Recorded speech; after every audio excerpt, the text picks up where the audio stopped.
Hola, muy buenas tardes, noches o mañanas, porque depende de dónde estén, los saludo y la verdad que es un verdadero placer darles la bienvenida a este webinar que es Impulsando tu trayectoria profesional y ¿qué es lo que vamos a dar? Son herramientas para el desarrollo profesional médico. Es una iniciativa que está impulsada por la Alianza Internacional por la Diversidad en Ortopedia, que es IODA, con una mirada desde Latinoamérica y en este caso también de Iberoamérica, porque tenemos al doctor Gastón Camino que reside en España.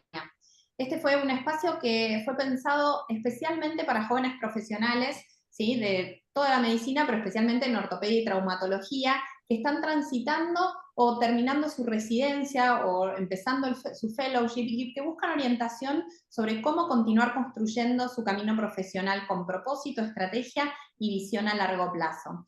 Quiero presentarles a las coordinadoras de este taller que van a ir guiando la conversación y moderando las intervenciones y asegurándose de que podamos aprovechar al máximo de esta experiencia. Ellas son Itzel Vanessa Valladares, que es miembro del Consejo Directivo de FEMECOT y titular del módulo de diversidad de la Federación, y es una ortopedista certificada trabajando en el Hospital de Ángeles de Xalapa.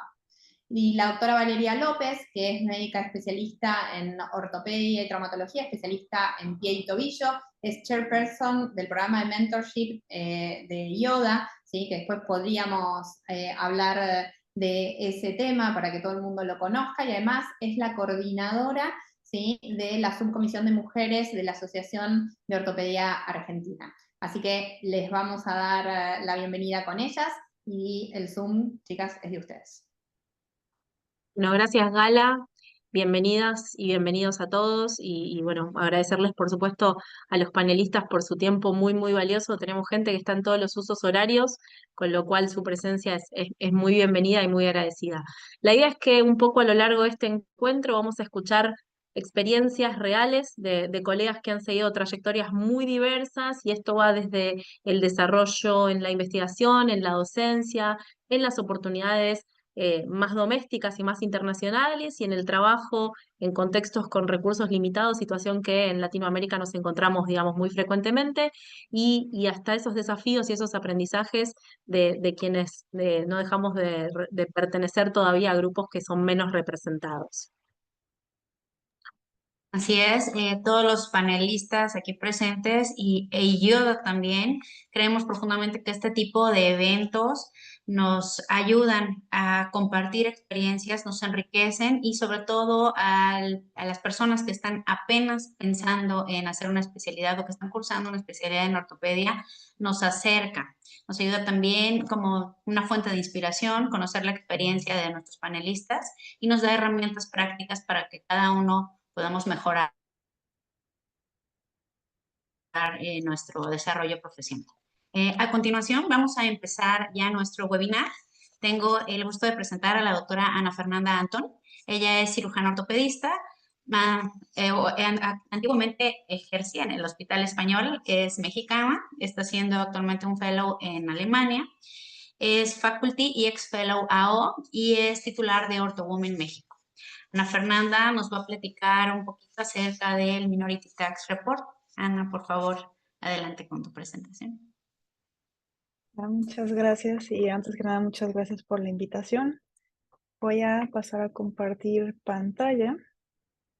Por favor, avísenme si todo se ve en orden. Ay, a ver.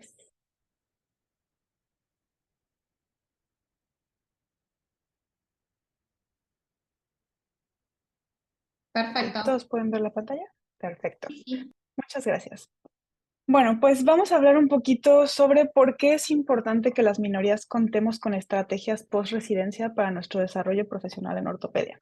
Pero para poder hablar de estrategias laborales, primero tenemos que entender qué implica ser una minoría en esta especialidad. Entonces, siempre que hablo de esto, me gusta siempre contar la historia de Juanita. Juanita es una estudiante de medicina que quiere hacer una especialidad quirúrgica y la que más le gusta es ortopedia, pero muchos le han dicho que la ortopedia pues no es para mujeres, que ella está muy delgadita, que es muy bajita, que no es lo suficientemente fuerte para ser ortopedista. Pero bueno, aún así ella llega muy emocionada a su primer día de la rotación de ortopedia y cuando entra al quirófano se encuentra con algo como esto. Cuando se asoma al quirófano de al lado, seguramente verá algo como esto. Entonces, si Juanita no ve a ninguna otra mujer en la especialidad, ¿creen que puedan empezar a preocuparse y cuestionarse de por qué otras mujeres no eligen ortopedia? Y es que esta es la razón por la cual la representación es tan importante. El problema es que cuando la gente escucha ortopedistas, ¿qué se imaginan? ¿Se imaginan esto? ¿O habrá alguien por ahí que cuando escuche ortopedia se imagine algo así? ¿Creen que a un estudiante de medicina que le guste y le interese la ortopedia pudiera beneficiarse de ver más fotos como esta o como esta? Así que antes de seguir, si hay algo que quiero que recuerden de esta plática es esto. Asociarnos garantiza nuestros derechos y mejora la inclusión dentro de la ortopedia. Entonces, ¿por qué no vemos más mujeres en ortopedia? En muchos países las mujeres ya forman más del 50% de todos los médicos egresados. Pero si ya somos la mitad de todos los médicos, ¿por qué el número de mujeres ortopedistas sigue siendo tan bajo? A nivel mundial somos aproximadamente el 8.3% de todos los ortopedistas. En este artículo se buscaron las principales causas por las cuales las mujeres no elegían ortopedia y encontraron que lo principal era una cultura de trabajo predominantemente masculina, la discriminación de género, haber sufrido abuso por residentes o adscritos, una falta de exposición durante la carrera, la percepción de que tal vez se requiere fuerza y una falta de mentoría o modelos a seguir femeninos. Y es que, ¿realmente es lo mismo ser mujer ortopedista que hombre ortopedista? En este artículo del 2020 reportaron que el 68% de las mujeres ortopedistas en Estados Unidos habían experimentado acoso sexual durante la residencia. En este otro artículo del 2020 reportaron que el 85% de las ortopedistas habían experimentado algún tipo de discriminación o acoso y específicamente el 54% de las mujeres ortopedistas habían experimentado acoso de tipo sexual. Entonces, ¿por qué necesitamos agruparnos? El Alto Comisionado para los Derechos Humanos de las Naciones Unidas recomienda la agrupación de las minorías para promover su participación en los procesos de toma de decisiones. ¿Por qué? Porque la discriminación y la desigualdad no siempre es consciente, porque los estereotipos y los prejuicios no son inocuos. Fue por esto que cuando yo terminé mi residencia, decidí crear OrthoWomen. Yo buscaba construir una comunidad que representara y promoviera a las mujeres ortopedistas para garantizar nuestros derechos e inclusión. Yo quería un espacio en el que pudiéramos conectarnos, aportar y participar en una conversación global. Yo buscaba conectar con otras ortopedistas de México, pero para mi sorpresa no pasó mucho antes de que otras mujeres de Latinoamérica se unieran a la conversación. Casi inmediatamente nos dimos cuenta de que compartíamos las mismas historias y las mismas barreras, y poco a poco nuestra comunidad fue creciendo. Y ese mismo año, muchas otras organizaciones de mujeres fueron fundadas en todo el mundo. Y es que esta creación casi simultánea de tantas organizaciones de mujeres ortopedistas en el mundo no es ninguna coincidencia. Son el resultado de esta falta de un espacio seguro, de esa necesidad común de visibilizar los problemas que nos afectan directamente y de una necesidad de cambio, porque sabemos que ortopedia sigue siendo una de las especialidades menos diversas en todo el mundo. En 2021 se creó la Organización Mundial de Mujeres Ortopedistas. WOW es una organización mundial que busca ser verdaderamente interseccional, al validar las distintas barreras a las que se enfrenta cada mujer en su país y así promover un cambio cultural a través de la acción y la investigación. Una colectiva que nos permitió conectar con organizaciones de todo el mundo y ver que todas esas experiencias que nos habían hecho sentir tan solas durante tanto tiempo no solo eran increíblemente comunes, sino problemas universales. Entonces, ¿cuál es el futuro de la ortopedia? Ha llegado el momento para reconocer que la ortopedia se ha quedado atrás en la búsqueda de la diversidad y la inclusión. Como dice aquí, los ortopedistas nos enorgullecemos de poder arreglar las cosas, pero ¿podremos arreglar nuestra propia falta de diversidad? No podemos continuar desarrollándonos como ortopedistas si no creamos un ambiente en el que se incluya a las mujeres y a otras minorías, no solo en número, pero en respeto, derechos, oportunidades y autoridad. Estudios sociales han determinado que el umbral para romper la barrera de la diversidad es del 30%. El 30% es el punto crítico en el que una minoría infrarrepresentada se incorpora a la cultura de una institución. En este mapa podemos ver la proporción de mujeres ortopedistas en todo el mundo. El verde oscuro representa los países que han superado la barrera del 30%. Como verán, el único país que está de este color es Gambia, y eso es porque en todo el país tienen solo 3 ortopedistas, de los cuales uno es una mujer. Entonces, mientras las mujeres sigamos siendo solo el 8.3% de los ortopedistas a nivel mundial, seguiremos siendo consideradas una minoría dentro de esta especialidad. Y todas las minorías nos encontramos en mayor riesgo de sufrir prejuicios basados en género, discriminación y la violación de nuestros derechos humanos. Y se calcula que a este ritmo, este 30% se logrará en Estados Unidos hasta el año 2072. Es por eso que ya no nos podemos sentar y esperar a que ese 30% suceda. Necesitamos tomar acciones en nuestras propias manos. Y es que como especialistas, siempre es nuestra responsabilidad preguntarnos, ¿qué puedo hacer para mejorar no solo mi realidad, sino la realidad de todos los que vendrán después de mí? El camino post-residencia no se trata solo de sobrevivir al siguiente paso.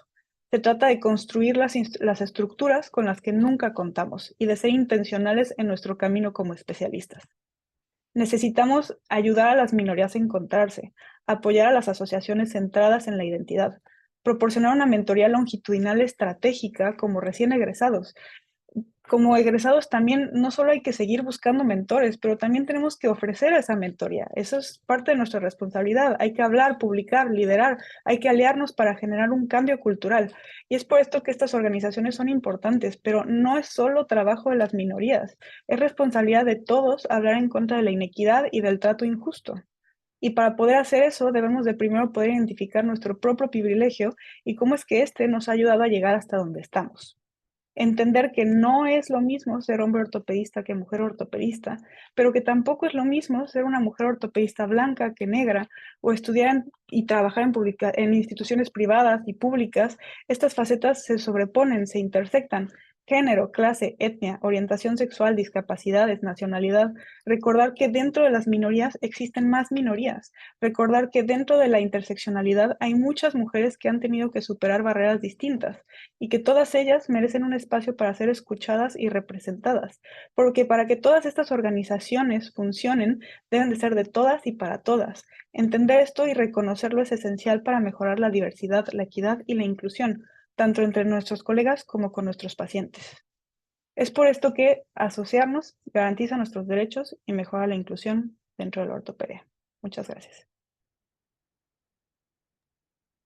Muchas gracias, Ana. Quisiera hacerte una pregunta antes de continuar. ¿Qué estrategias concretas consideras tú que son útiles para transformar este Minority Tax en una oportunidad de crecimiento?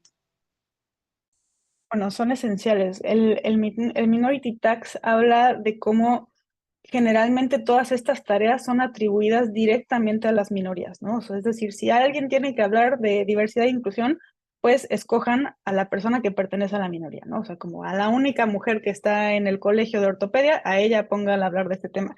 Y el problema es que así nunca vamos a avanzar. Si queremos generar un cambio cultural, todos tenemos que formar parte de este cambio y todos tenemos que hablar de estos temas, ¿no? O sea, dejar de tener miedo de, bueno, es que si yo no soy negra, yo no puedo hablar de la discriminación que ellos, o sea, no funciona así. Realmente todas las personas que están en una posición de privilegio, en una posición de liderazgo, son las que más poder tienen para cambiar estas cosas. Y si nosotros salimos de una residencia y seguimos aceptando el mismo sistema en el que nos formamos en vez de tratar de cambiarlo y de tratar de mejorarlo, pues nunca vamos a avanzar como especialidad, ¿no? De acuerdo. Bueno, muy bien. Vamos a tratar de dejar el resto de las preguntas. No sé si alguien de la audiencia quiere hacer alguna pregunta, puede dejarla en nuestro chat para que al final nuestros panelistas los puedan contestar. La siguiente ponente es la doctora Gala Santini Araujo.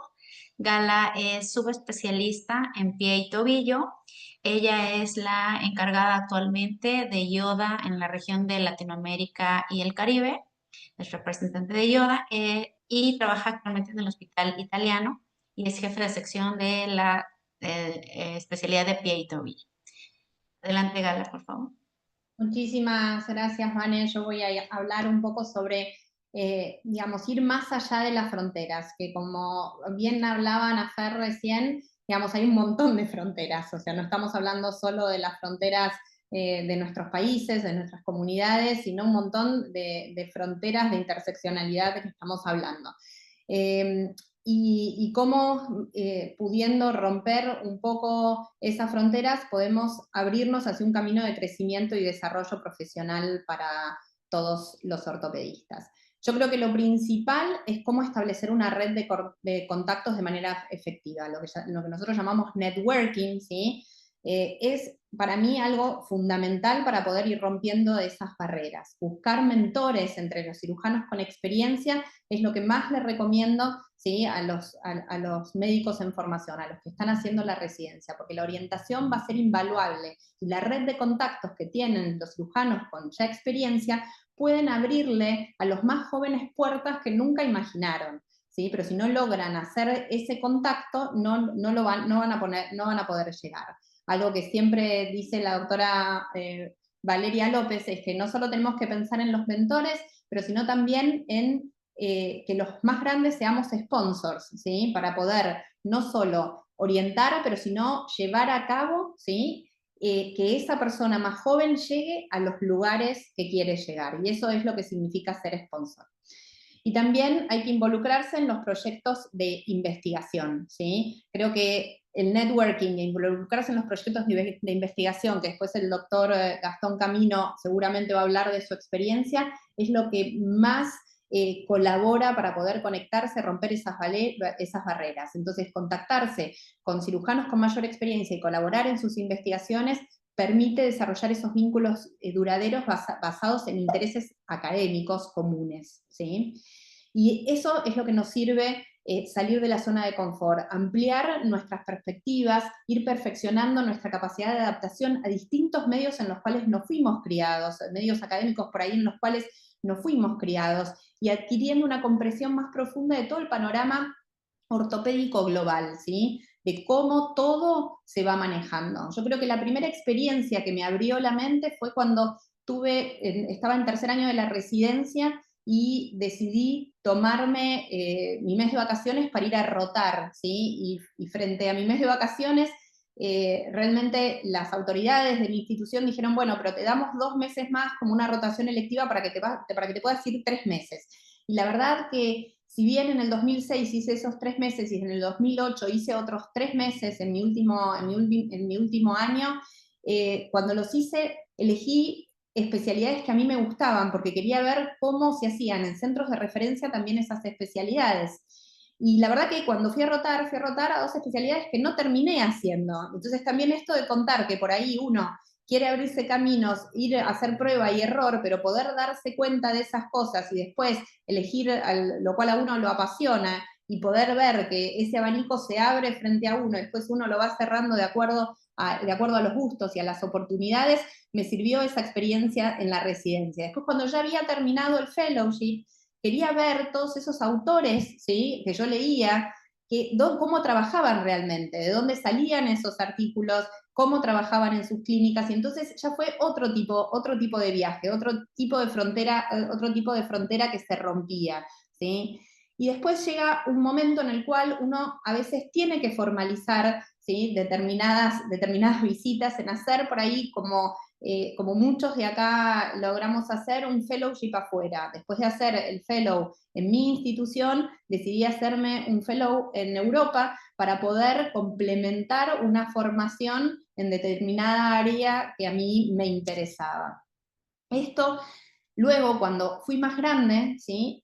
Continué esta relación de networking en un Traveling Fellowship que se realiza ya se realiza en la Sociedad Americana de Pie y Tobillo. La doctora Jordana también fue un año después que yo y tuvo la oportunidad de poder hacer ese Traveling Fellow y ver cómo cambiaba, de que por ahí ese interés que yo tenía cuando estaba a hacer el fellowship, de poder entrenarme en determinadas cirugías, cambiaba ya en una etapa mediana de la carrera, hacer muchísimo más networking con otros cirujanos ortopédicos que estaban en mi misma situación. Y eso también resultó enriquecedor. Y estas cosas se logran metiéndose en las sociedades, yendo a buscar en las páginas web las oportunidades, las becas que todas las sociedades se brindan.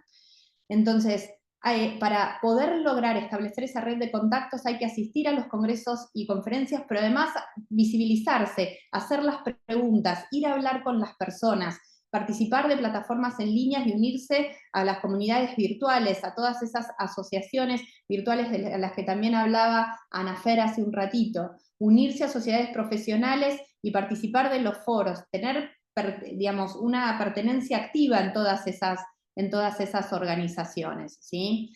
Y algo que justo encontré este artículo hace un par de meses, que los referentes de este artículo son incluso de la Ruth Jackson, y que habla de cómo el coaching profesional ayuda, ¿sí? Y trae beneficios a los ortopedistas en todas las especialidades, pero este justo estaba publicado en el JBJS, para que el JBJS en 2025 esté hablando de estos temas, ¿sí? Tiene que ser importante. ¿Por qué? Porque además de reducir el estrés acumulado, mejorar la dinámica de equipo en el ambiente laboral y prevenir el agotamiento profesional, lo más interesante es que apoya el desarrollo y la planificación de la carrera. Entonces también instaurar, más allá del mentoreo que uno pueda llegar a tener, a veces cuando ya uno está más avanzado en la carrera, un coaching más estratégico facilita el éxito profesional a largo plazo, porque con la orientación adecuada se pueden tomar decisiones muchísimo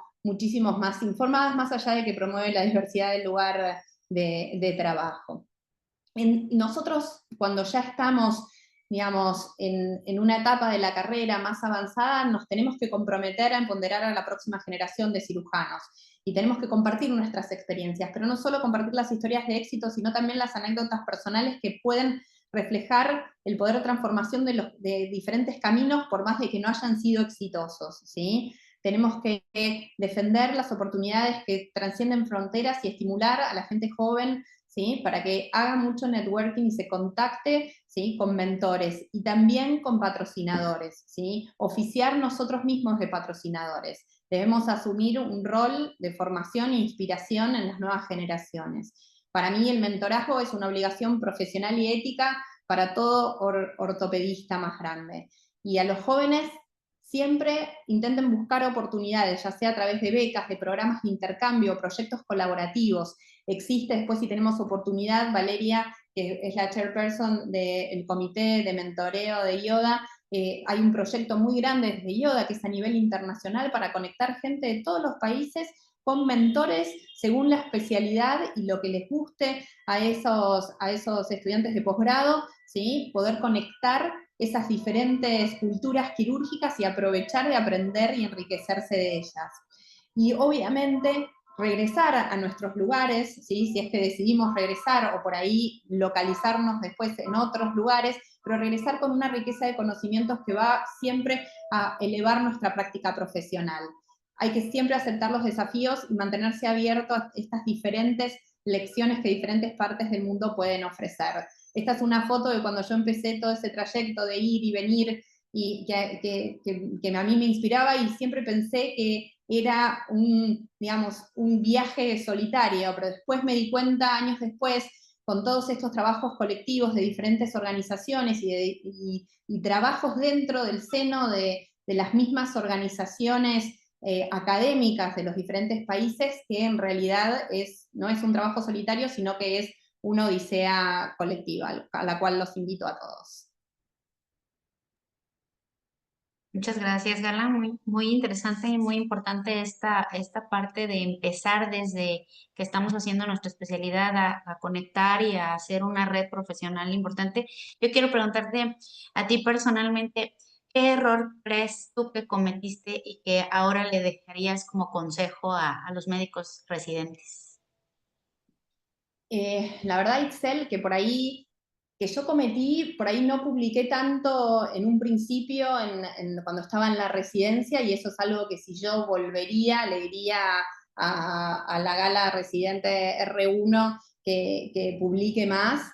Y algo que yo veo por ahí en los más jóvenes es que a veces se centran exclusivamente en el desarrollo técnico y dejan de lado por ahí otras dimensiones que son igual de importantes, como el liderazgo, la comunicación efectiva, la gestión del tiempo y también el manejo del estrés, que forman todos parte de lo que implica ser un cirujano, ¿sí? Que no es nada más las habilidades quirúrgicas casi, sino también saber trabajar en equipo, adaptarse en contextos cambiantes y construir estas relaciones profesionales sólidas de las que estábamos hablando. Y la verdad que si bien ahora noto mucho más empuje en la planificación a mediano y largo plazo, tener un plan no significa que todo va a salir bien, y a veces por ahí los más jóvenes se frustran mucho si el plan no sale como uno quiere, ¿sí? Entonces, por ahí eso, permitirse tomar decisiones más allá de que estén alineadas con los objetivos personales y profesionales, pero también permitirse esa parte del error, ¿no? Eso por ahí es lo que yo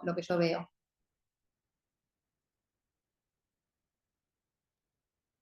Gracias, Gala. Vos hablaste una segunda pregunta, vos hablaste un poco de esto, de algunas estrategias más generales, pero a veces cuando uno no viene de una universidad grande o de un programa docente muy formal, muy sistemático, es difícil verse afuera de su hospital, afuera de su universidad, afuera del país incluso. ¿Cómo pensás que esas estrategias de búsqueda se pueden adaptar a aquellos quienes están haciendo residencias en lugares más pequeños, en universidades más pequeñas, en centros más pequeños? Yo creo que este tipo de talleres, ¿sí? Y que estamos realizando acá ayudan un montón porque abren el panorama. Ahora hay un montón de información que por ahí hace 20 años no existía, las redes sociales alcanzan un montón de información para que nosotros podamos ver qué es lo que se está pasando, qué es lo que está pasando en el mundo. Y existen un montón de becas en un montón de lugares. Y la verdad que contactarse con las organizaciones y por ahí mandar el CV, por más de que cuando uno ve los requerimientos, uno no encaje en esos requerimientos, tengo ejemplos sólidos de gente que hemos conocido que frente a becas de perfeccionamiento pagas en países de Europa han llamado y que le han dicho, mira, es solo para, ¿cómo es? Para habitantes de este país, pero ¿sabes qué? Te voy a contactar con tal persona, te voy a mandar este currículum y están haciendo fellowships en Europa o en otros lugares. Entonces, el hecho de poder contactarse y con las personas directamente, ¿sí? Creo que eso es esencial. Y poder utilizar dentro de las asociaciones y que obviamente que las asociaciones profesionales instauren, ¿sí? Desde su comisión directiva programas para poder ayudar a la gente que no accede, ¿sí? Hay gente que tiene muchísimos privilegios y por estar en una institución por ahí de tercer nivel, instituciones universitarias, que hay convenios, que uno ve y tiene el ejemplo de otras personas que están por arriba de uno, que se contactan, que viajan, que presentan en congresos, que publican, y por ahí hay otras residencias que incluso no están acreditadas por las asociaciones formales del país, y que justo, y que por ahí el residente eso no lo sabía. Yo creo que lo mejor es mantener esa información, contactarse con estos comités, con estas organizaciones, y de ahí tender esa red de contacto. No, Gala, muchas gracias, brillante como siempre, y agradecerle también a Ana Fer, la verdad que la de Ana es una charla que a mí particularmente, recién lo hablaba con Itzel, me emocionó. Vamos a seguir con el desarrollo del programa. Bueno, si tengo que leer el currículum de Luis entero, puedo estar media hora, así que perdón Luis, pero lo voy a abreviar un poco.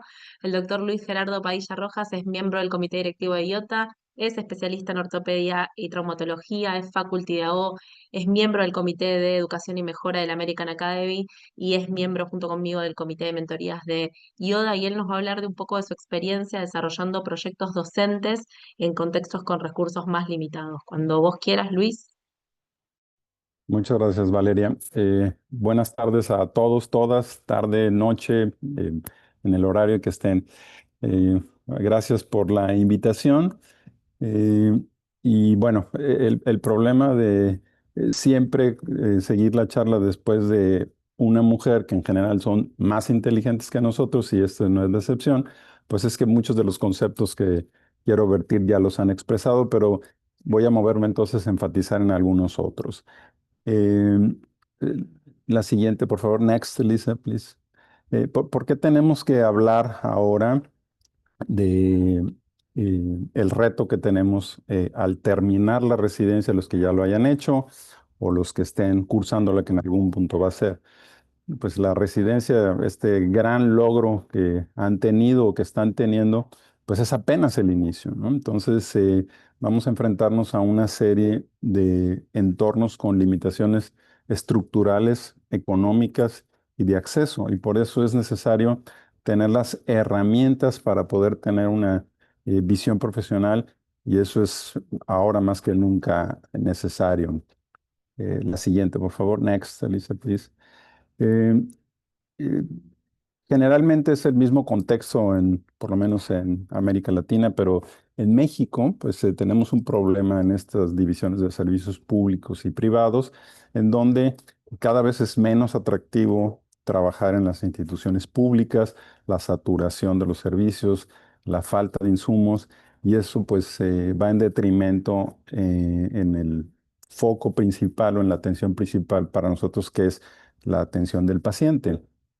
Sin embargo, eh, tenemos que volver de nueva cuenta a tomar algunas ventajas sobre esto, a pesar de que son adversidades grandes.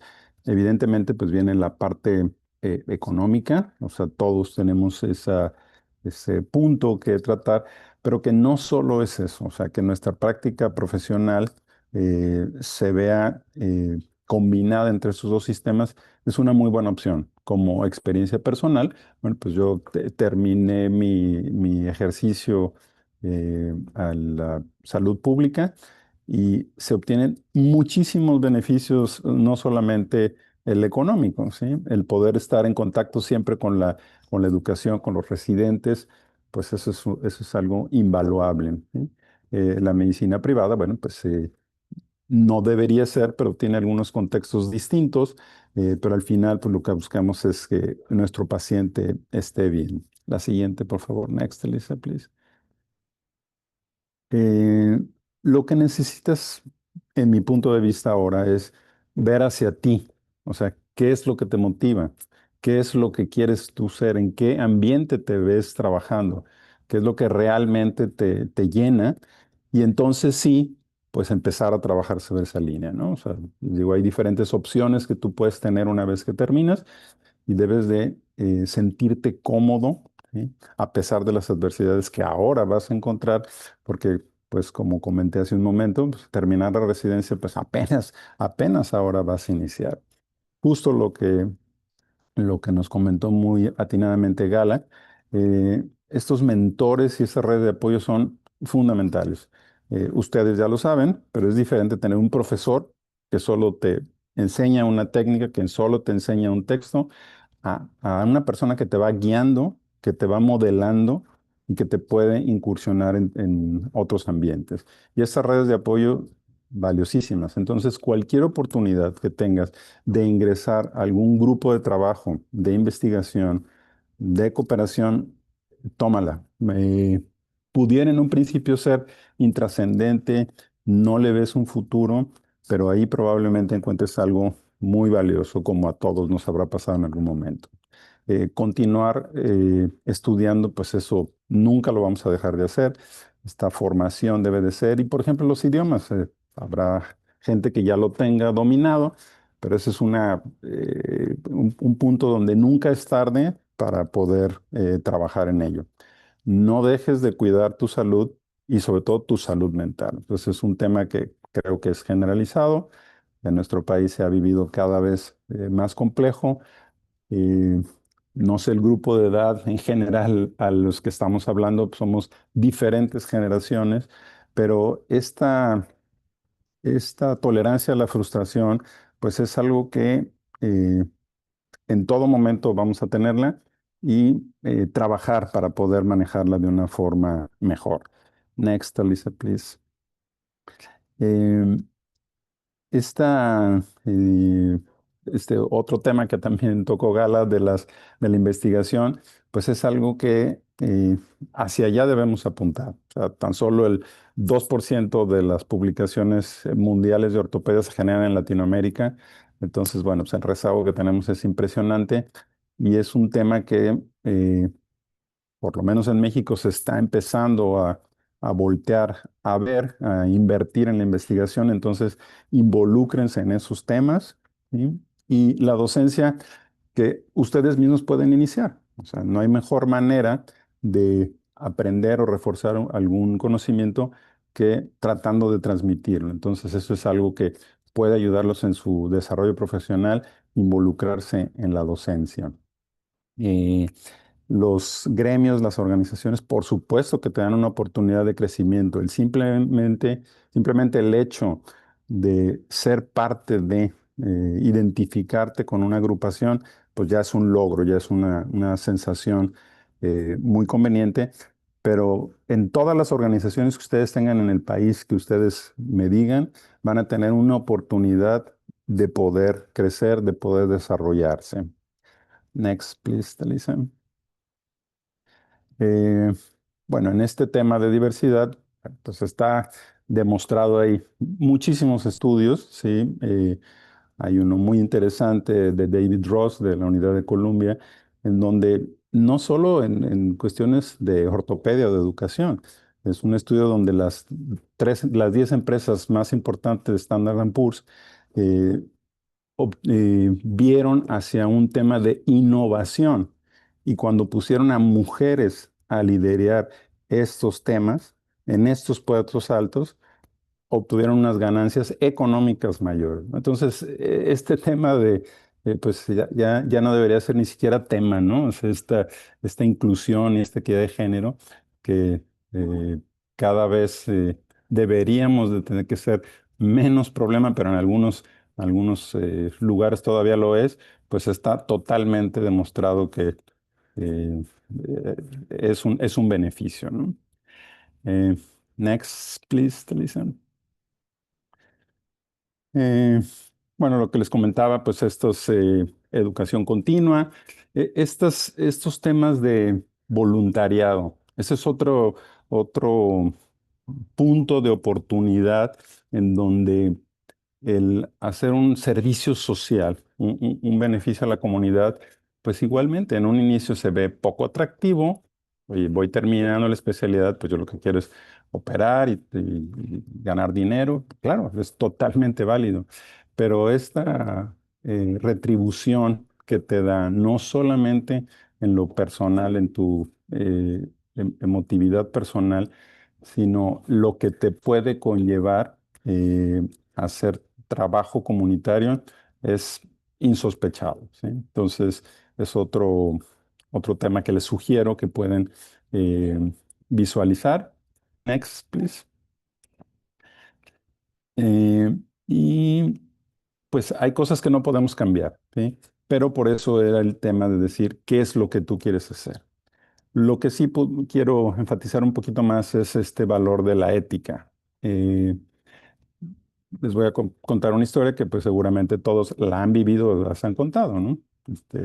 Viene un cirujano después de una cirugía muy larga, llega agotado, se da cuenta que tiene una llamada perdida y es del familiar del paciente.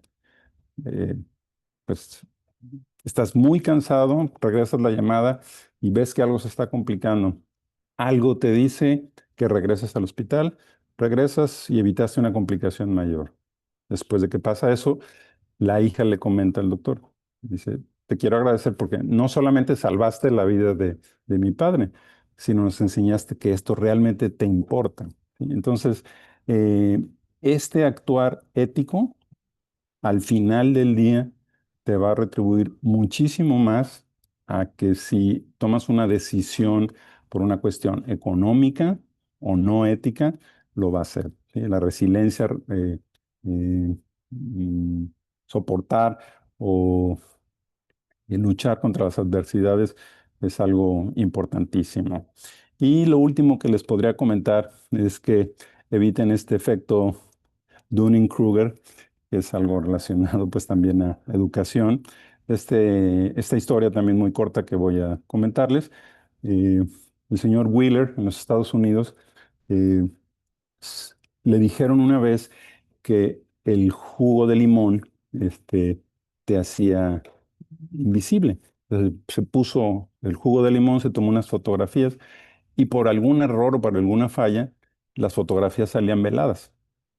Entonces él fue a robar un par de bancos ese mismo día y en la noche lo atraparon en su departamento. Entonces cuando lo atraparon dicen, ¿cómo puede ser esto si me puse jugo de limón en la cara? Entonces pues lo identificaron fácilmente por las cámaras. El tema con este efecto es que las personas o la explicación de este efecto es que las personas que tienen escaso conocimiento tienden sistemáticamente a pensar que saben mucho más de lo que realmente saben. Y su propia incompetencia les dificulta reconocer sus errores. Mi sugerencia también, por último, sería tengan humildad cuando algo no sepan, pregunten y siempre se va a poder aprender. Muchas gracias. Bueno, Luis, muchísimas gracias, sumamente interesante. Yo tengo una pregunta para vos. Si pensás después, y esto puede ser tan autorreferencial como quieras, pero si pensás que trabajar y desarrollarse profesionalmente en contextos que ante la visión probablemente internacional son adversos, fortalece de alguna manera el perfil profesional visto desde afuera, ¿no? De manera internacional. Sí, claro, pues lo que puedo comentarles a los jóvenes que están escuchando esta plática es que este modelaje que han tenido ustedes en su desarrollo profesional, cuando vas a otros ámbitos, cuando ves otro nivel de educación, cuando ves otra perspectiva, eso siempre va a ser enriquecedor. Entonces, sí, este roce internacional o estas actividades internacionales, conocer a otras personas, pues siempre va a ser algo eh, motivante, benéfico.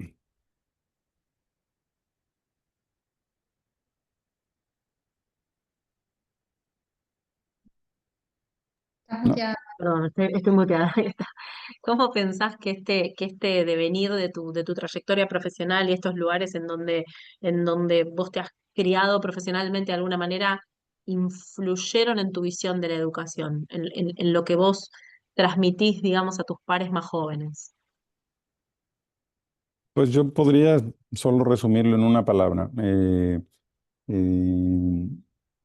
Diligencia o responsabilidad. Cuando te comprometes a hacer algo o cuando te asignan una tarea, que la lleves al final. Es inadmisible esto de no lo completé, no lo hice, lo pasé por alto. O sea, somos unos profesionales y lo menos que podemos esperar es una conclusión a una tarea que sea asignada. Perfecto, Luis, muchísimas gracias. Después vamos a tener un pequeño tiempo al final para algunas preguntas comunes y si hay alguna pregunta de la audiencia. Nuestro próximo orador es el doctor Gastón Camilo Wiluber. Gastón es un cirujano ortopédico, especialista en columna, que en este momento está en España, en Guipúzcoa. Fue ex fellow del HCS, de AO Spine y del Hospital de Buenos Aires, donde fue primero residente, después también médico asociado y es miembro editorial de un número de revistas especializadas en columna. Gastón nos va a hablar de la internacionalización de la carrera médica y y algunas técnicas de cómo buscar y aplicar a fellows en el extranjero desde su propia perspectiva. Gastón, te agradecemos muchísimo tu participación. Bueno, muchas gracias Valeria y a todos, a toda la audiencia. Y creo que, bueno, mi charla, mi presentación es, diría, un 80% práctica y un 20% teórica, porque yo les voy a contar un poco qué es lo que me fue pasando a mí. Creo que en estas presentaciones previas me he sentido identificado prácticamente en cada una, he visto una parte de lo que me ha ocurrido a mí en mi experiencia, ¿sí? Entonces, bueno, yo les voy a contar lo que a mí me pasó, ¿bien? No tengo conflicto de interés para esta presentación, pero bueno, tengo cierto, no financiero quizás, pero sí tengo un conflicto de interés emocional, si se quiere, con la Fundación AO, porque bueno, he trabajado mucho y sigo trabajando para la Fundación AO y bueno, está sesgada mi presentación, si se quiere. Bueno, ¿por qué realizar un fellow? Yo creo que hay que preguntarse, ¿no? ¿Por qué? ¿Sí? De paso les recomiendo este libro que a mí me pareció muy bueno, ¿sí? De Simon Sinek. Creo que cada vez más traumatólogos buscan subespecializarse y porque la traumatología está creciendo, ¿no? Y extendiéndose, expandiéndose a pasos agigantados. Entonces creo que un fellowship aporta un entrenamiento que no se puede comparar, que no tiene quizás una equivalencia similar. Creo que es el sistema de formación práctica más importante que hay, si a los términos prácticos, a los fines de mejorar, ¿no? El entrenamiento clínico quirúrgico y secundariamente nos enseña muchas otras cosas, no solamente a operar, sino a quién no operar, cómo tratar un paciente y cómo no tratar un paciente, ¿no? A través de cómo uno ve a los mentores, a los directores del programa, a los colegas, cómo tratan y operan, uno puede aprender lo positivo y lo negativo. además de sumergirse en otra cultura, si es que uno viaja a otro país o a otra región para realizar este entrenamiento, ¿no? Me parece que es algo muy importante. Creo que esto también nos permite salir de la cueva, ¿no? Esto de la alegoría de las cavernas, ¿sí? Que me pareció, a mí siempre me llamó mucho la atención, ¿no? El que, digo, usted está aquí cuando uno todavía o está queriendo emprender el camino de un fellowship, de un entrenamiento. Antes de esa situación, uno hizo una formación de residencia en un hospital, ¿no? Entonces está... eh, viendo cómo una escuela de tratamiento, de indicación, entonces uno está como sesgado de que lo que se hace ahí en esa institución, lo que hacen mis profesores, mis colegas mayores, es lo que hay que hacer, es lo que está bien y no hay otra realidad, ¿no? Entonces cuando uno se permite ir a hacer una rotación, ya sea de 2 semanas, de un mes, de 3 meses, de 6 meses, de un año, el tiempo que sea, en otra institución que puede estar en en el mismo país o en la misma región o en otro continente, nos permite ver otras realidades y nos permite aprender también otras y ver que hay otros tipos de tratamiento o distintas técnicas quirúrgicas para resolver un problema, ¿no? Y después, bueno, lo que nos preguntamos si esto nos permite obtener mejores resultados. Bueno, hay muchos estudios que dicen que sí, ¿no? Que el entrenamiento de fellow te permite, se traduce en mejores resultados para tus pacientes. Lógicamente, esto es muy variable y no es para resumirlo en un solo artículo, ¿no? Entonces, les voy a comentar un poco mi experiencia, ¿no? Yo, bueno, una vez que yo estudié en Argentina, en una universidad pública, em, hice 2 estudios de investigación cuando era estudiante de medicina, un estudio epidemiológico en un centro, digamos, en un pueblo de donde estaba, y un estudio de medicina experimental con ratones. O sea, nada que ver, 2 cosas totalmente diferentes. Pero bueno, creo que esos 2 trabajos me permitieron, cuando yo fui a la entrevista en el hospital italiano de Buenos Aires, de entrar a la residencia, porque bueno, yo hablé de eso, como que me gustaba mucho la investigación y bueno, creo que eso facilitó a que yo pueda entrar en el hospital italiano de Buenos Aires que bueno, fue durante 5 años. Luego, intrarresidencia, tuve la oportunidad de hacer un fellow de investigación en Davos, en Suiza, que es el centro, digamos, la cuna, si se quiere, de la Fundación AO que, bueno, surgió a partir de algo que mencionó Gala, la doctora Santini, que son, bueno, la presencia de mentores que tienen contactos profesionales con colegas de renombre internacional, que, bueno, se dio una oportunidad, había una posibilidad de hacerlo, y bueno, yo accedí a esa oportunidad, entonces durante 6 meses estuve haciendo investigación de tipo cadavérica, estudios biomecánicos, en los cuales pude publicar algunos trabajos, y bueno, lo cual fue mejorando o todavía me fue convenciendo más que a mí me gustaba mucho, a mí me gusta mucho operar, pero también me gusta la investigación, ¿no? Entonces creo que esos 2 pilares van de la mano conjunto con la docencia, ¿no? Entonces, bueno, terminado la residencia, si se quiere, hice 2 años de fellowship en el mismo hospital italiano, o sea, terminada la residencia, como todos sabrán, es más fácil entrar a la institución que te formó porque ya te conocen, uno no, digamos, si uno medianamente hizo las cosas bien, que puede también que a veces no te favorezca, pero bueno, si uno medianamente muestra interés tuve la oportunidad de hacer esos 2 años de fellowship, de entrenamiento de columna, ¿no?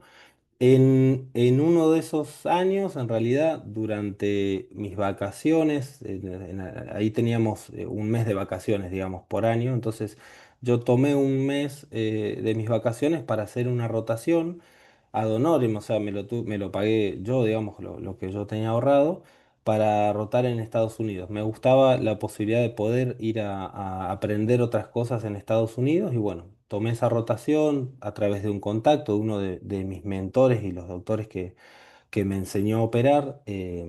me permitió a través de un contacto profesional poder hacer la rotación, ¿no? En Estados Unidos, en otra cultura totalmente diferente y a descubrir otro mundo, ¿no? Que era, bueno, cómo era el sistema norteamericano de medicina y por lo menos en la especialidad de columna, que es lo que yo me dedico, ¿sí? Yo hago 100% patología de la columna.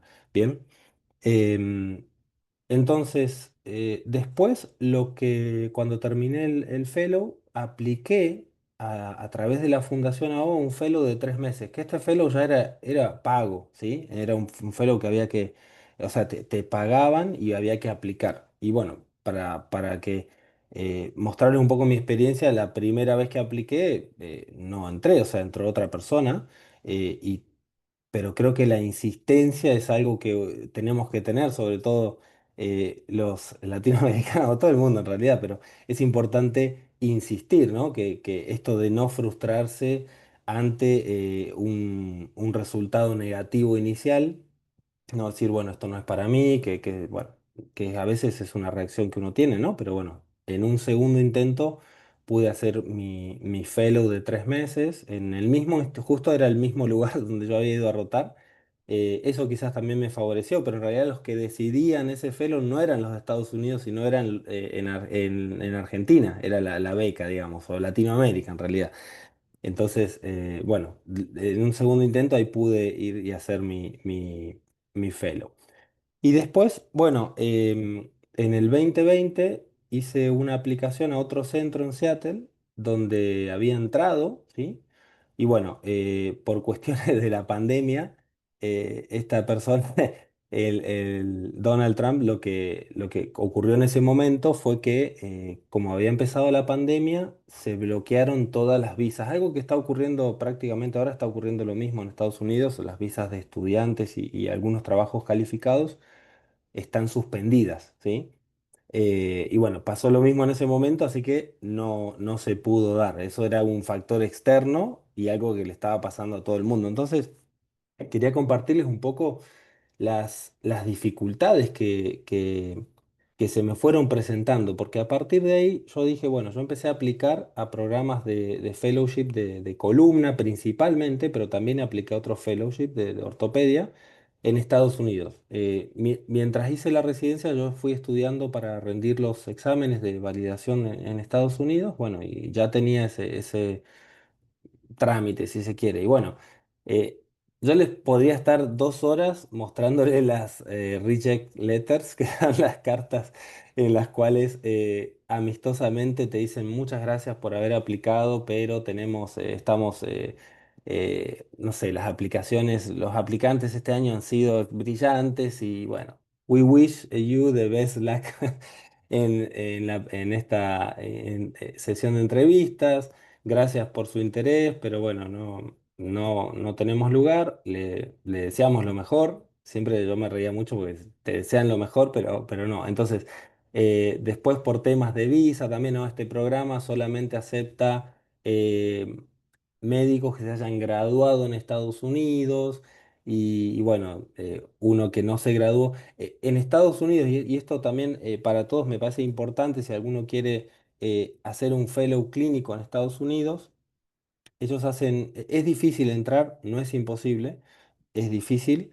Ellos hacen la principal diferencia, no hacen diferencias si sos mujer, si sos negro, si sos latino, si sos asiático. Ellos no hacen esa diferencia en los programas de fellow y de residencia de Estados Unidos. Pero la gran diferencia que ellos hacen es si uno hizo la carrera de medicina en Estados Unidos. O sea, la gran diferencia en Estados Unidos para la práctica es si eres un US Medical Student, o sea, un estudiante de medicina que se graduó en Estados Unidos, o si eres un IMG, ¿no? Un International Medical Graduate. Es mucho más difícil si uno estudió medicina en otro centro, afuera de los Estados Unidos, ¿no?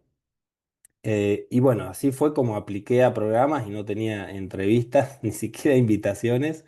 Imagínense la frustración que puedo tener porque yo creía que era bueno, digamos, yo creía que, a ver, no que era el mejor, claramente, pero creía que era competente o competitivo por lo menos con pares de mi edad y digamos, en relación a mi entrenamiento. Pero bueno, yo aplicaba programas y bueno, conseguía una entrevista, o sea, realmente era para realmente frustrarme y dedicarme a otra cosa.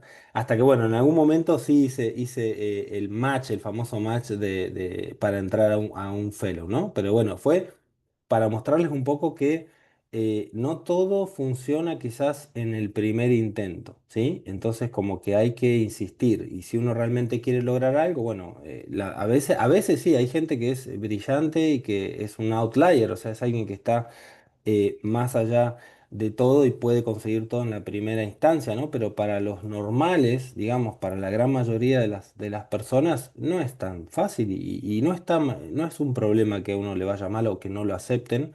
Tiene que insistir, buscar, hacer un retroceso, a ver en qué me equivoqué, qué puedo hacer. Y bueno, curiosamente, en el 2018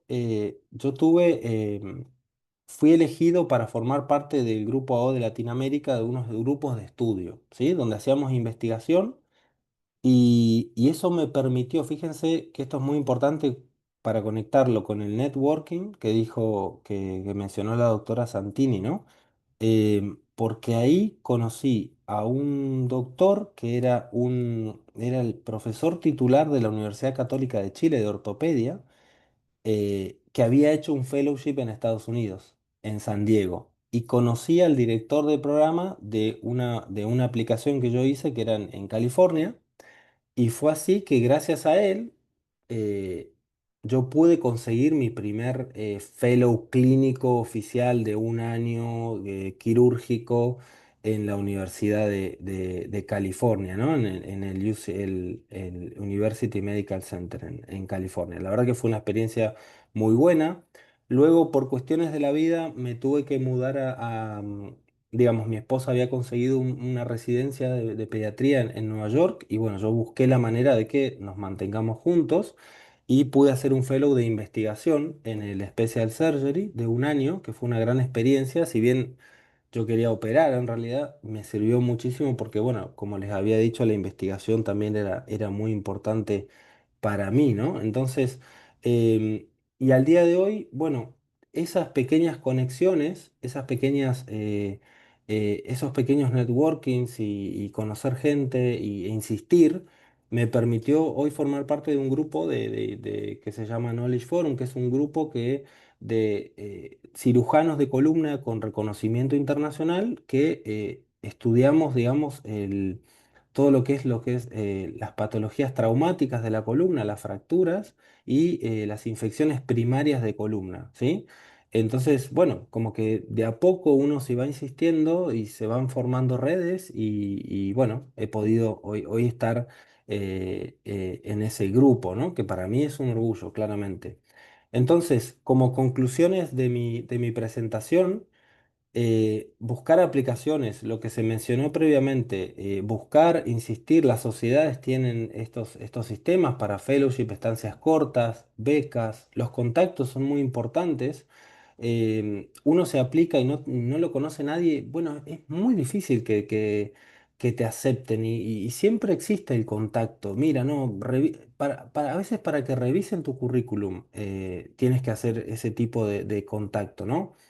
Intentar, fallar, que me ha pasado a mí, seguir intentando, publicar trabajos, que es algo que se mencionó previamente. Creo que la cirugía, bueno, sabemos que se nutre de los resultados y las técnicas, y bueno, estos se reportan en congresos, ¿no? En presentaciones en congresos, en revistas científicas, entonces publicar les va a permitir hacer esos contactos. Y otra cosa que también recomiendo son las cartas de recomendación, ¿sí? Que bueno, eso es algo que le tienen que pedir a sus mentores y un mentor serio les puede hacer una buena carta de recomendación porque eso, por lo menos en Estados Unidos, con mi experiencia, son muy importantes las cartas de recomendación. Así que bueno, eso es básicamente lo que yo quería transmitirles. Muchas gracias.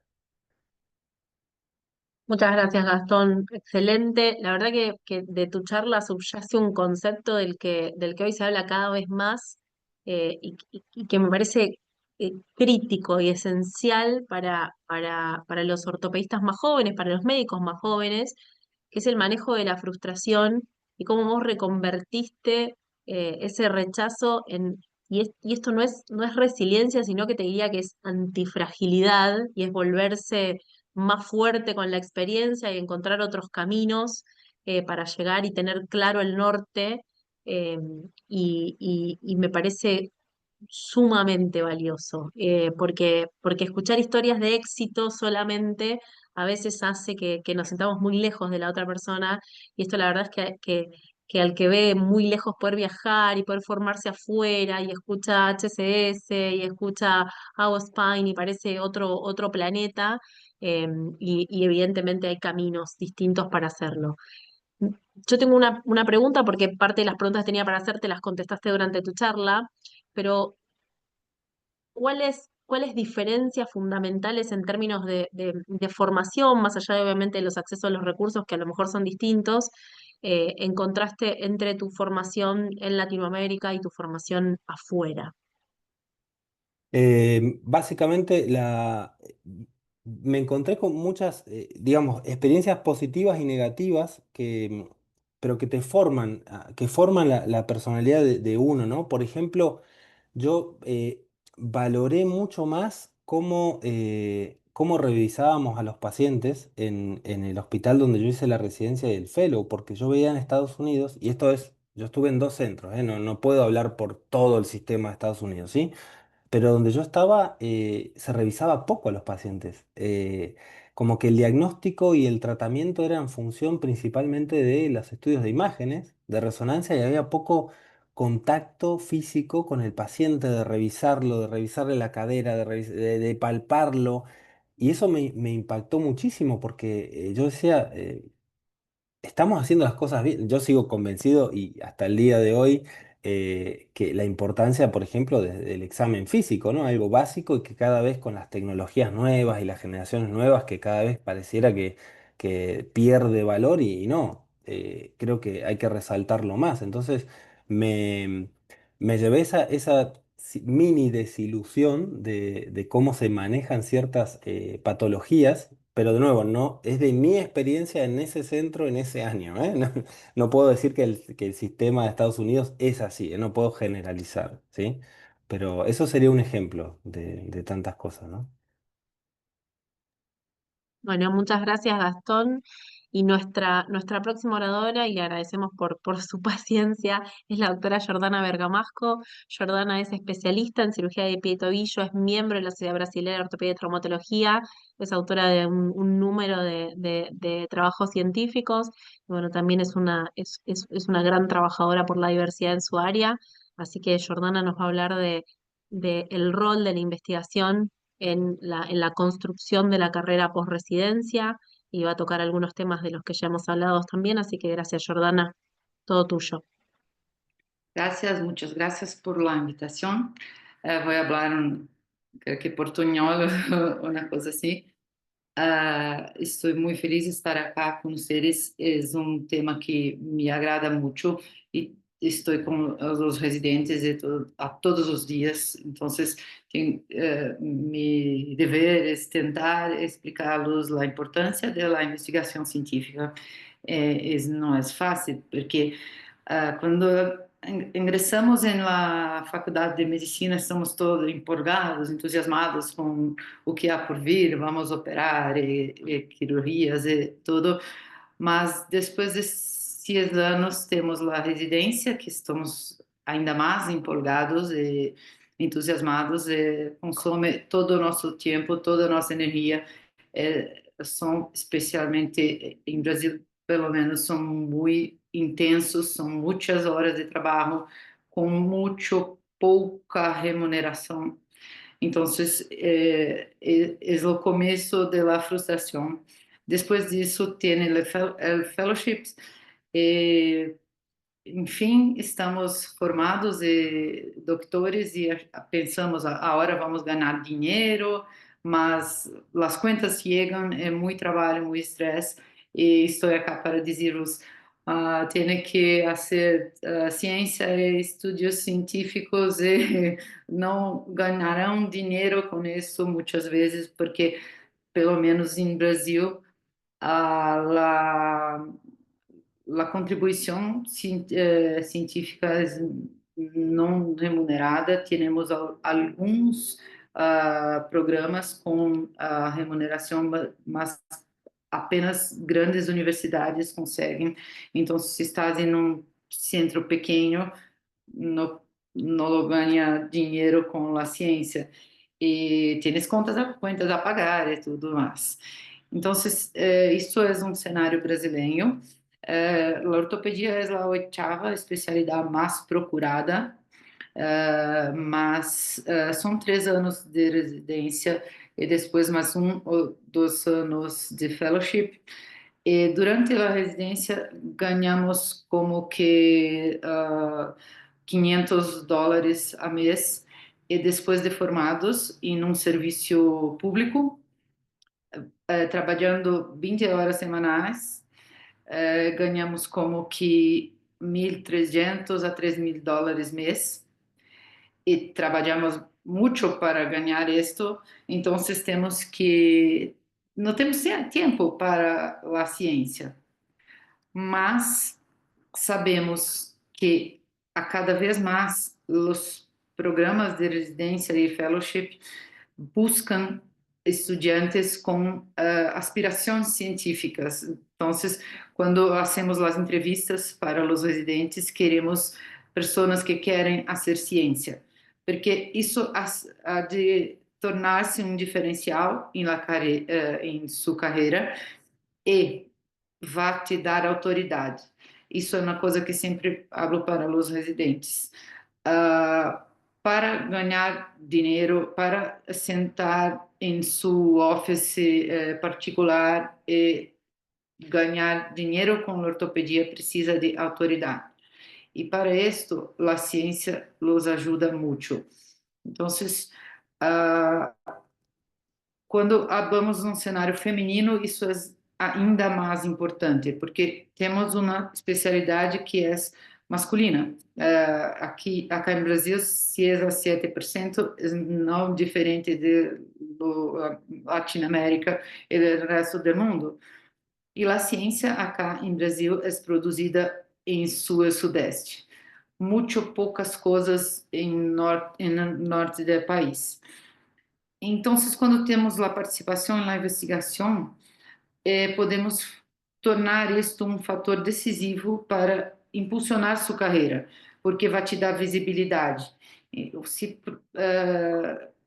produzes algum artigo científico ou coisa assim, vai ser chamado para falar em um congresso, coisa, e isso vai te dar visibilidade e autoridade para ter um êxito na carreira e ter, depois disso, um office, muito trabalho em pacientes e poder operar os pacientes, convencer os pacientes de que sabes o que estás fazendo, porque há estudado isso, há publicado coisas a respeito desta patologia específica que está tratando este paciente. Então, isso te dá muita visibilidade.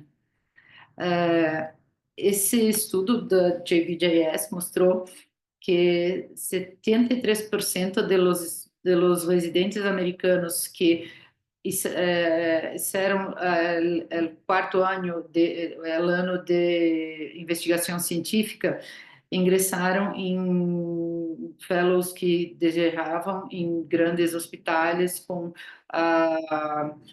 prestígio e nomes, ao passo que apenas 22% dos estudantes que não fizeram o programa com research ingressaram nos fellows que desejavam. Então, é um ano a mais, mas muito importante para o resto de suas vidas. Definiram suas carreiras. E acá para as mulheres, penso que é ainda mais importante. Então, isso é um dado nacional do Brasil. Na medicina, acá, entre 2014 e 2017, 72% dos artigos científicos tinham uma mulher como autora, mas esta não é a realidade para a ortopedia, como sabemos, é muito masculina, e apenas 20% dos artículos publicados em Brasil de ortopedia tem uma autora feminina. Quando acá também JBJS, quando pesquisamos se o assunto, o subject, é diversidade, esse número aumenta muito. Então, é um caminho, eventualmente, para participação feminina nas publicações sobre diversidade. 52% dos primos autores são mulheres. E isso traz autoridade para essas mulheres e visibilidade. Então, conseguimos melhorar nosso networking com publicações, porque vamos participar de webinars e congressos e encontros e falar sobre coisas que nós pesquisamos. Isso é muito bueno para impulsionar, especialmente no começo de nossa carreira. Existem iniciativas que são internacionais. Em Brasil não temos nenhuma, temos algumas instituições com apoio para a pesquisa, a ciência, mas não como fellowship programs. Mas em Estados Unidos há alguns, e estudaram, esses autores olharam para as mulheres que ganharam esta beca de investigação científica, e 73% publicaram seus trabalhos e 77% seguiram uma carreira acadêmica. Então, isso mostra-nos que incentivar essas mulheres ou esses estudantes residentes a ingressarem na pesquisa colocam-nos em posições melhores para trabalhar, porque acá em Brasil temos muito saturado sul e sudeste com pouquíssimas locais para trabalho e com baixa remuneração. Então, para chegar a um ponto que querem trabalhar em um grande hospital com boa remuneração, precisa de mais do que solamente a residência e a especialização, o fellowship. E dos caminhos, acredito ser a pesquisa científica, a investigação científica. Em resumo, então, para um médico ortopedista que acaba de graduar-se, provavelmente essa investigação científica há de ser um pilar estratégico em sua carreira. Penso assim, a mim funcionou muito bem. Para as médicas é muito mais relevante porque estamos num cenário muito masculino, e quando temos essas médicas ingressadas em estudos científicos e mostrando seus trabalhos em congressos e tudo, elas vão ter mais visibilidade. E trabalhando juntas, como que produzindo ciência em grupos, trocando experiências com estúdios multicêntricos, isso nos dá ainda mais visibilidade. Acá só um pouco de minha experiência. Então, isso é em la defesa de meu doutorado, é pandemia, né, tudo no computador, e minhas filhas com 1 ano de idade na outra sala, esperando, sem ter ideia do que estava acontecendo lá, mamãe toda complicada com o momento, mas é possível, podemos ter vida pessoal, tenho filhas, e puedo fazer ciência também. Então, ano passado apresentei no congresso IFAS, que é o International Food and Animal Association Society, e no congresso europeu de Piaitobidio. Em 3 meses estava em Coreia, depois em Bélgica, mas não é porque sou melhor que qualquer pessoa, é porque estudei essas coisas, fiz trabalhos com esses temas e fui chamada para mostrar o que estive estudando em os anos todos de minha formação. E puedo fazer tudo isso e ter minha família e minhas hijas cresceram e estão bem. Então, minha recomendação é ingressem de alguma forma em um estudo científico, comecem com perguntas básicas. Isso vai ajudar o network de dar autoridade para trabalhar. Muitas graças. Não é fácil equilibrar todos os pratos, mas é possível. Gracias. Muchas gracias, Jordana.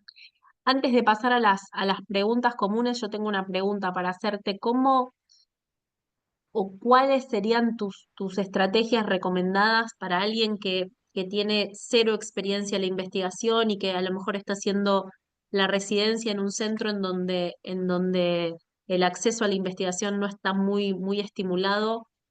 ¿Cómo puede empezar a involucrarse? Eu penso que tem que primeiro ter vontade, curiosidade, porque, por exemplo, hoje trabalho em dois grandes hospitais em São Paulo, um público que é o terceiro maior no país, e trabalho em um pequeno hospital em uma outra cidade próximo de São Paulo, e publico muito mais trabalhos lá do que no grande centro, porque penso, temos menos residentes e eles são mais próximos e eles chegam a dizer, professora, quero investigar sobre fratura do calcâneo. E então, como sejam curiosos, vão atrás de quem também gosta de fazer ciência e fazer pesquisa e funciona. Não precisa estar num grande centro para publicações. Precisa ter vontade e tempo e dedicação a isso. Muy bien. Muchas gracias, Jordana. Dale, no, dale, Bueno, tranquila, María. queremos agradecer a todos este excelente panel. Creo que queda para los médicos en formación y residentes, bueno, la básica de que tienen que rodearse de personas que puedan ayudarles a impulsar su carrera.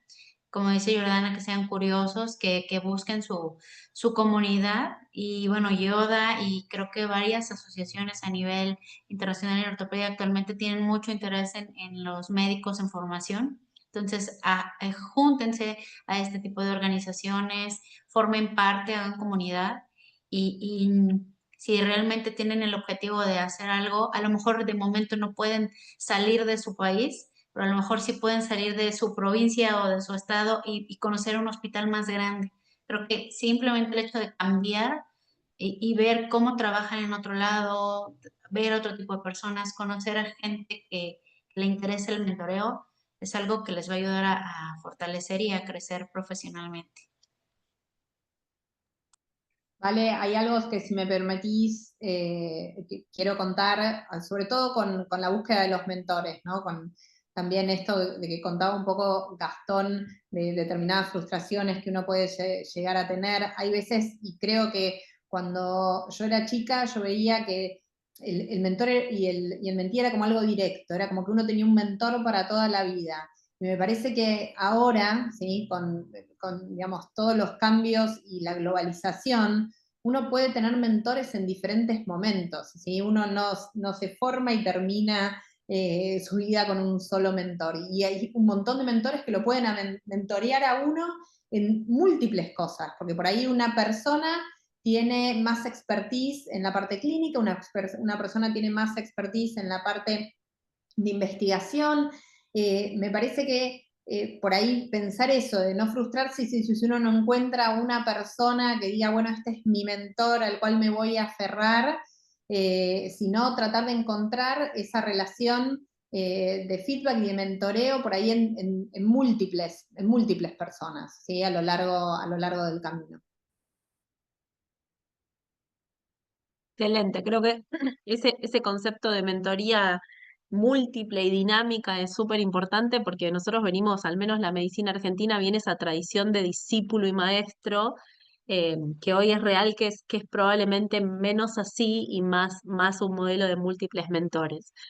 Yo tengo una pregunta para Ana Fer que me quedó en el tintero de su charla.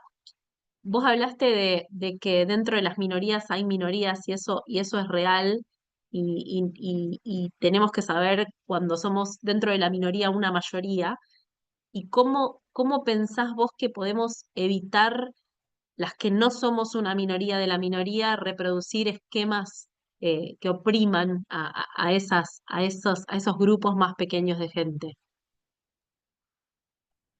Creo que lo primero es reconocerlo, ¿no? O sea, poder reconocer qué privilegios tenemos nosotros, hacer ese trabajo de introspección. Creo que asistir a este tipo de pláticas y educarnos un poco más al respecto.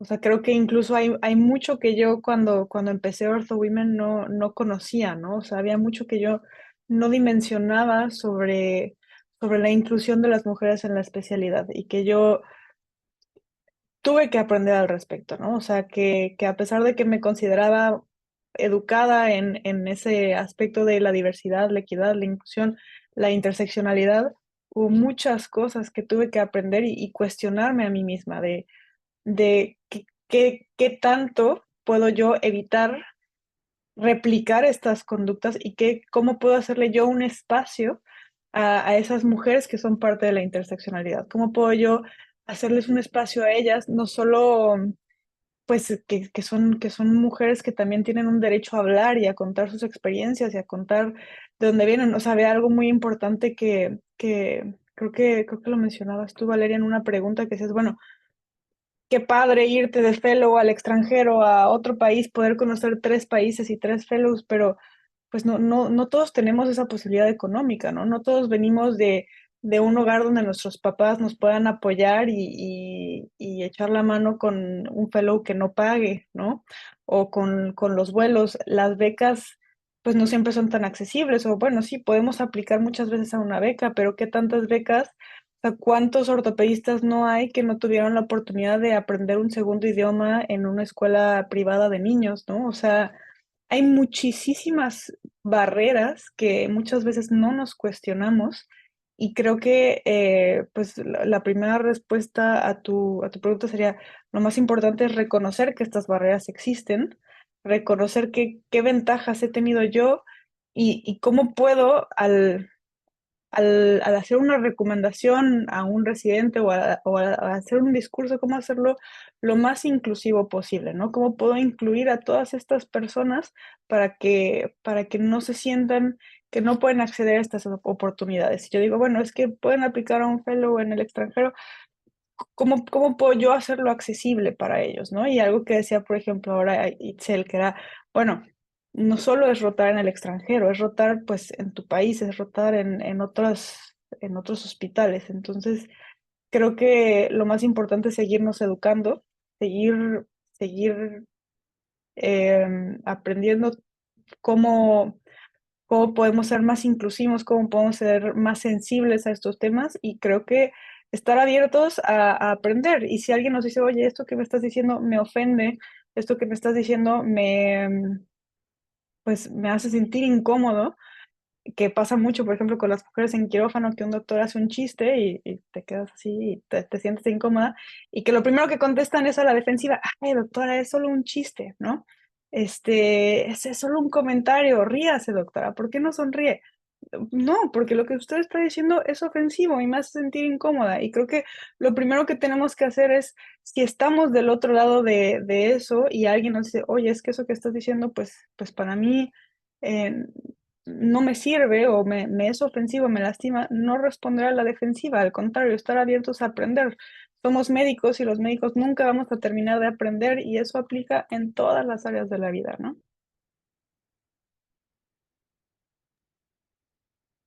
Perfecto. Gracias, Muchas Ana. gracias, Ana. Vamos a leer una pregunta del panel. Bueno, todos creo que la están viendo. Saludos desde Asunción, Paraguay. Una consulta, ¿cómo me recomendarían encontrar traumatólogos de otro país para hacer trabajos de investigación en común? Estoy haciendo un trabajo de fracturas de calcáneo y quisiera compartir cómo se hace en mi país para hacer un comparativo. Muchas gracias.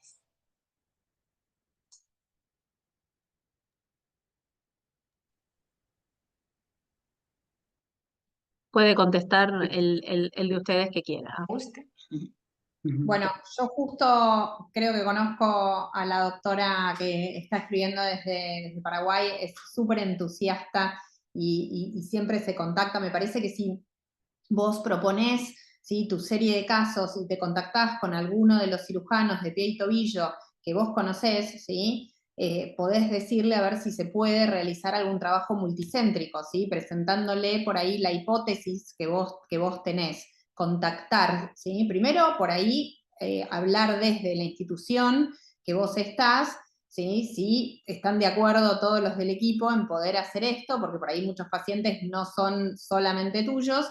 Entonces, poder contactarte con esos otros profesionales y ofrecer, ¿sí?, hacer un trabajo multicéntrico, pero ya habiendo escrito, ¿sí?, como un proyecto, ¿sí? No sé si, Jordana, vos coincidís conmigo, Gastón.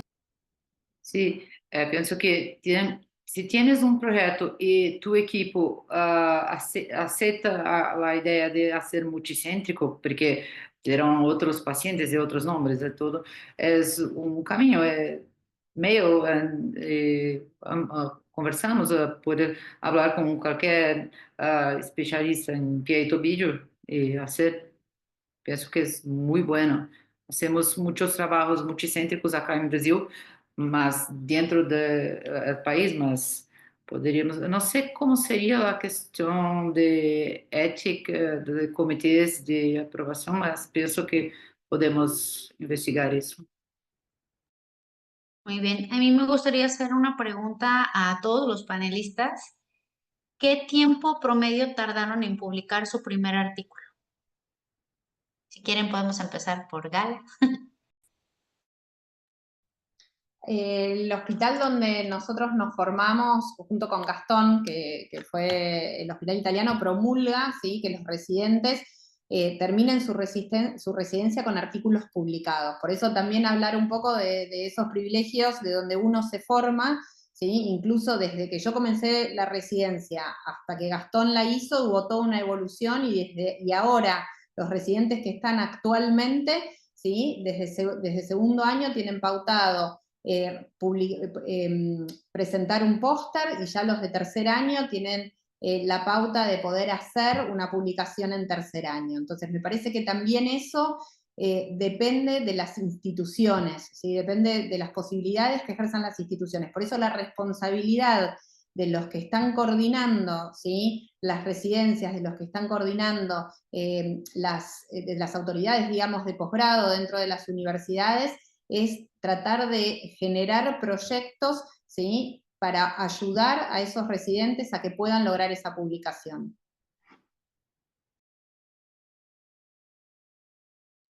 Si es en orden, yo 20 años después de que terminé la residencia, publiqué el primero. Y tiene mucho que ver lo que comenta Gala en el sentido del centro, ¿no? O sea, no había esa educación o ese concepto. Ahora ya tengo 16, pero esto es lo que hay que tratar de modificar en donde no lo hay, ¿no? Entonces, Valeria, Vane, si me permiten, algo que también es importante y que lo nombró Gastón, que él cuando presentó su CV, ¿sí?, para la residencia, él puso esos trabajos de investigación que él había hecho durante la carrera. Y entonces él ya venía pensando cómo en determinados centros eso iba a ser requerido.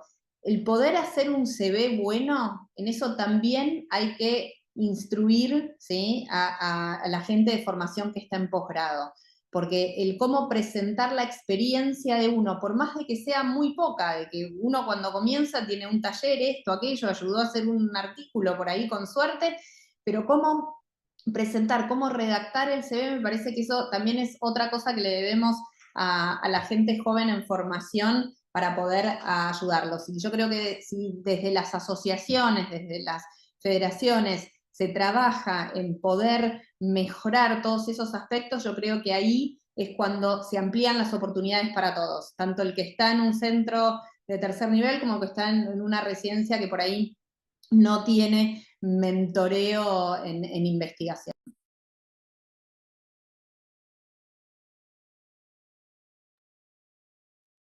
Totalmente, además de agradecerles la participación nuevamente y que hayan estado todos estos 90 minutos de webinar, eh, quiero llevarme esto que dijo Gala, pero que todos mencionaron de alguna manera, que es la responsabilidad y la obligación ética y moral que nosotros tenemos de abrir las puertas también.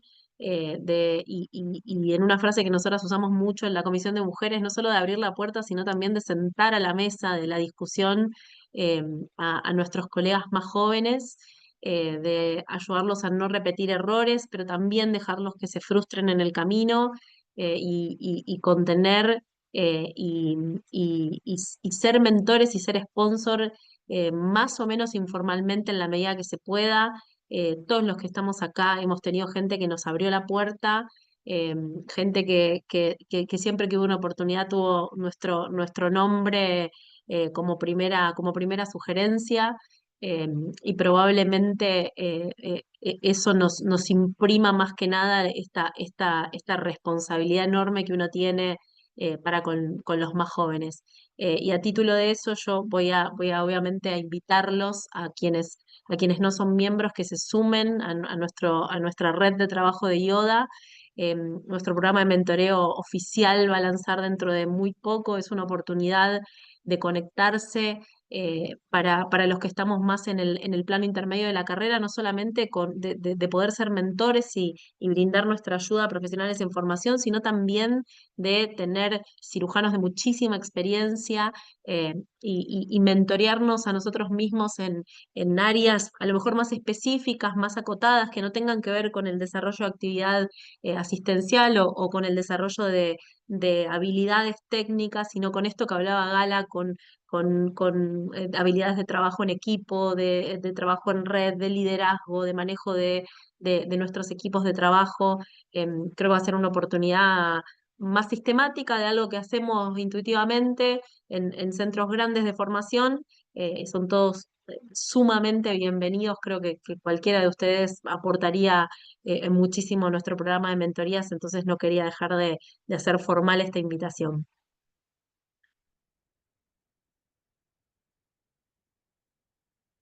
Si no hay ninguna pregunta más, yo bueno, le quiero agradecer a Gala y a Vanessa por ser un equipo de coordinación on point, impecable. En la trastienda de esto estuvimos armando como 5 proyectos ya más, así que seguramente vamos a contar con muchos de ustedes.